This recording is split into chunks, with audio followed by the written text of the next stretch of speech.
Hallaron muertos en su casa al actor Gene Hackman, a su esposa y hasta el perro. El sheriff del condado de Santa Fe, Adam Mendoza, confirmó al Santa Fe New Mexican la noticia de la muerte del actor de Hollywood y su esposa, así como de su perro, sin especificar las causas del fallecimiento Hackman. El magnético actor que supo llevar al límite en el cine todas las facetas del hombre común. El extraordinario intérprete de La Conversación, Contacto en Francia y Los Imperdonables, murió a los 95 años después de una carrera notable, durante la cual sumó 5 nominaciones al Oscar y 2 triunfos. Siempre hay una oportunidad para aprovechar si uno conoce sus condiciones, dijo una vez Gene Hackman, cuando en medio de una charla informal con periodistas alguien le recordó que no le hizo falta ser un tipo pintón para ejercer en la pantalla un atractivo irresistible. Así lo hizo a lo largo de una extraordinaria carrera artística y una vida que se cerró en las últimas horas del miércoles 26 de febrero, cuando él y su esposa, Betsy Arakawa, fueron hallados sin vida en el hogar que compartían en Santa Fe, Nuevo México. Tenía 95 años. El magnetismo de Hackman siempre pasó por otro lado. En un momento podía ser el hombre más cordial del mundo, mientras dejaba que se entreviera en el rostro un casi imperceptible rasgo de dureza. Entonces no le costaba nada pasar en un segundo de la amabilidad a la intimidación. Había ocasiones en las que se convertía en el más duro de todos, despiadado y tenaz en la búsqueda de algún objetivo, buscado al margen de la ley o de la ética, con una expresión que a menudo se acercaba al desborde enajenado de quienes no sienten límite alguno para tomar decisiones. También le gustaba escapar de estos excesos y volver a ser un hombre común, de esos que prefieren pasar inadvertidos entre la multitud, porque no se sienten capaces de marcar alguna diferencia. Eso sí, sin acomplejarse, porque representa a esa clase de persona que siempre se siente segura con lo que hace. Fui formado como un actor, no para ser una estrella, respondió una vez cuando le preguntaron cómo hacía para resultar tan convincente en cada una de estas multifacéticas muestras de una personalidad actoral magnética, como pocas. A Hackman siempre le creímos al verlo hacer todo lo que hizo en el cine. Ni uno solo de sus grandes o pequeños personajes apareció distante, sin compromiso, distraído, desatento o desinteresado en lo que pasaba a su alrededor. Detrás de la aparente normalidad que siempre transmitieron sus caracterizaciones, porque al fin y al cabo, su gran personaje en el cine en el fondo fue el hombre común, hubo siempre en Hackman un toque personal, distinto al resto, a veces cómico y a veces extravagante. Lo más curioso de todo fue que descubrió su vocación actoral, la que lo consagraría definitivamente y le daría fama y reconocimiento mundial, cuando ya andaba por los 55-30. Antes de alcanzar tardíamente tal meta, este californiano de San Bernardino, allí nació como Eugene Alan Hackman el 30 de enero de 1930. Tuvo toda clase de oficios. Su entrañable amigo Dustin Hoffman, compañero de aventuras juveniles y de estudios de teatro compartidos en Pasadena, contó que para ganarse la vida en esos años, subía heladeras al hombro en edificios sin ascensor para una empresa de mudanzas. También fue camionero, vendedor de zapatos, periodista y estudiante de dibujo comercial. Todo esto ocurrió después de sus 3 años en la Marina, donde se desempeñó como operador de radio, tarea que luego lo ayudaría mucho en un par de actuaciones memorables. Se había alistado a los 16 años, mintiendo su verdadera edad, empujado por el dolor de la ausencia de su padre, que dejó sin aviso el hogar familiar cuando el futuro actor tenía 13. Pero con el tiempo, Hackman descubrió que no tenía nada que ver con la vocación militar. Cuando pidió la baja, empezó a estudiar arte dramático en Los Ángeles, y allí conoció a Hoffman y a Robert Duvall, con quienes compartió una amistad férrea y las privaciones de una vida cotidiana de poquísimos recursos. Hoffman dormía en el piso de la cocina. La leyenda dice que Hackman y Hoffman llegaron a ser evaluados como los alumnos de toda su camada, con menores posibilidades de éxito. La trágica muerte de su madre durante un incendio en 1962 forzó su traslado a Nueva York y allí, 2 años después, Hackman debutó en el cine con un pequeño papel en la comedia Solamente los miércoles. Poco después la oportunidad llamó por primera vez a su puerta y empezó a ensayar el papel del marido de la señora Robinson en El Graduado, pero lo despidieron antes de empezar. Mi formación me decía que la interpretación debía ser el resultado de una búsqueda, pero al agente de Paramount le pareció que esa búsqueda me estaba tomando demasiado tiempo. Así que me echaron, confesaría a La Nación en 2003, cuando al final de su carrera se reencontró con Hoffman en el thriller Tribunal en Fuga. Si este video te está gustando, no te quedes sin ser parte de la historia. Suscríbete para no perderte ningún detalle de nuestro contenido. Dale me gusta si te conmueve cada revelación. Comparte tu opinión en los comentarios. Nos encanta leerte.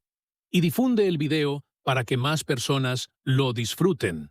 Continuamos.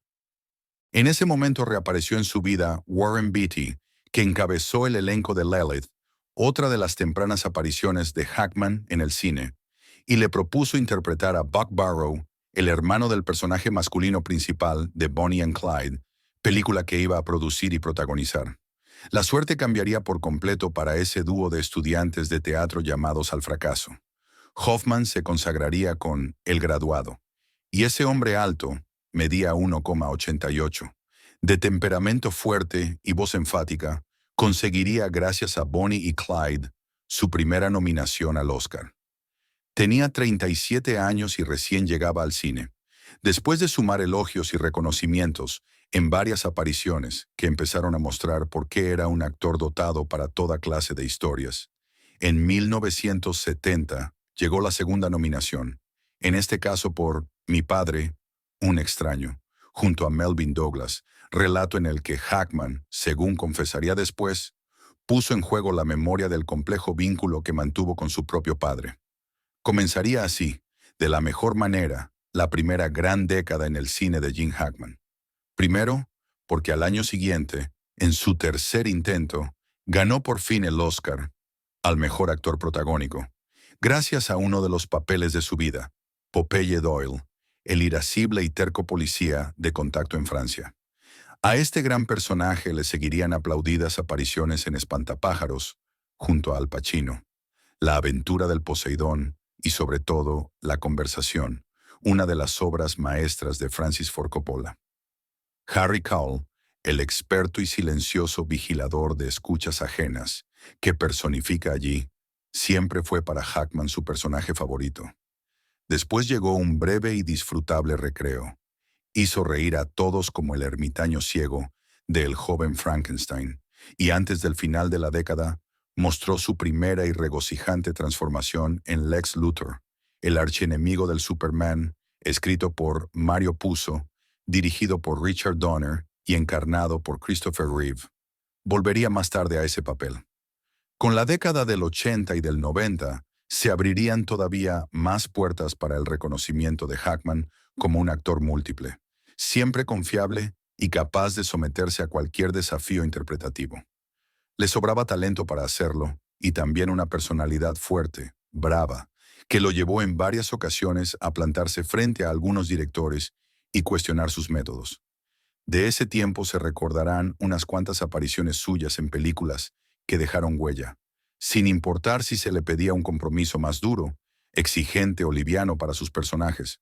Bajo fuego, Sin salida, La otra mujer, única vez que fue dirigido por Woody Allen, El proceso final, Fachada, Jerónimo, Rápida y mortal, Marea roja, La jaula de los pájaros, Enemigo público, con un papel muy parecido al de La conversación, Bajo sospecha. Entre todas ellas sobresalen las películas que le dieron las dos últimas nominaciones al Oscar, de nuevo como actor de reparto. Primero como el duro agente del FBI que investiga cuestiones raciales en Mississippi en llamas, y más tarde como el sheriff del lejano oeste, que esconde toda su crueldad detrás de la placa y se enfrenta a Clint Eastwood en Los Imperdonables.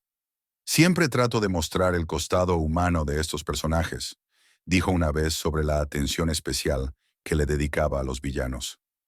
Eso los vuelve más diabólicos. Si uno los ve como malos todo el tiempo los pone en la categoría de monstruos. Pero si se muestra que pueden ser tipos normales, padres o abuelos tiernos, su condición se revela más vil, más despreciable. Eastwood volvería a elegirlo con esa intención en poder absoluto, en donde personifica a un presidente estadounidense de conducta despreciable. Seguía por entonces acumulando aplausos y admiración cada vez que volvía a la pantalla. No era difícil entender por qué.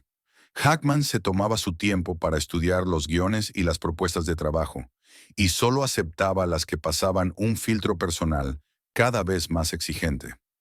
El rigor que se autoimponía era tanto que el cuerpo empezó a pasarle facturas. Tuvo que someterse a una intervención cardíaca después de Mississippi en llamas, de la que se recuperó muy bien, pero le exigió 2 años completos de pausa e inactividad. Fue durante esa convalecencia cuando por primera vez pensó en retirarse. Haber regresado con los reflejos intactos, dispuesto a entregar durante 15 años más algunos de sus mejores papeles en el cine, congeló por un tiempo esa idea, hasta que se decidió en 2004 con una última aparición en una modesta comedia con toques políticos, Candidato por siempre. 3 años antes había brillado de verdad por última vez en ese género, de la mano de Wes Anderson, con los excéntricos Tenenbaum, aunque director y actor nunca se llevaron bien durante el rodaje. Cuando su médico le dijo que su corazón no estaba en condiciones de quedar sometido a situaciones de estrés, decidió sin lamentos ni vuelta atrás retirarse del cine. Allí empezó a aparecer en Hackman una faceta oculta de escritor, inesperada para todos menos para él.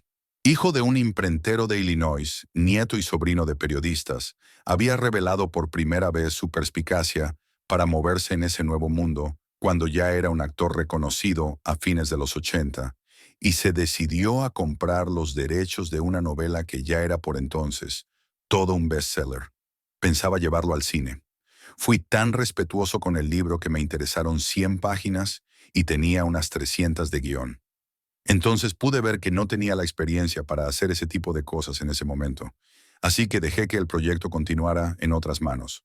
Al menos tenía buen ojo para el material, dijo mucho después sobre ese libro. Nada menos que El silencio de los inocentes. En la escritura canalizaba las mismas inquietudes que tenía como actor. ¿De dónde vengo? ¿A dónde voy? ¿Qué quiero? Estas 3 cosas simples pueden llevarte muy lejos como actor. Y como escritor se puede empezar de la misma manera, confesaría poco después. También se volcó ocasionalmente a la pintura. Seguramente por eso eligió mudarse a Santa Fe, Nuevo México, una ciudad muy tranquila en la que abundan ateliers, estudios y galerías, y que se fue convirtiendo en residencia permanente de toda clase de artistas plásticos. Allí, Hackman se reinventó con la ayuda de la palabra, del pincel. Nunca vendió un cuadro, siempre los donó con fines benéficos, y de una confianza en sí mismo que sentía extraviada. Escribía a mano, con un bolígrafo, y su segunda esposa, la pianista clásica Betsy Arakawa, 32 años menor que él, se encargaba de mecanografiar cada línea. También recuperó la soledad, con la que siempre se llevó bien. Nadie imaginaba por entonces el final que ambos compartirían, envuelto en circunstancias que tardarán un tiempo en esclarecerse.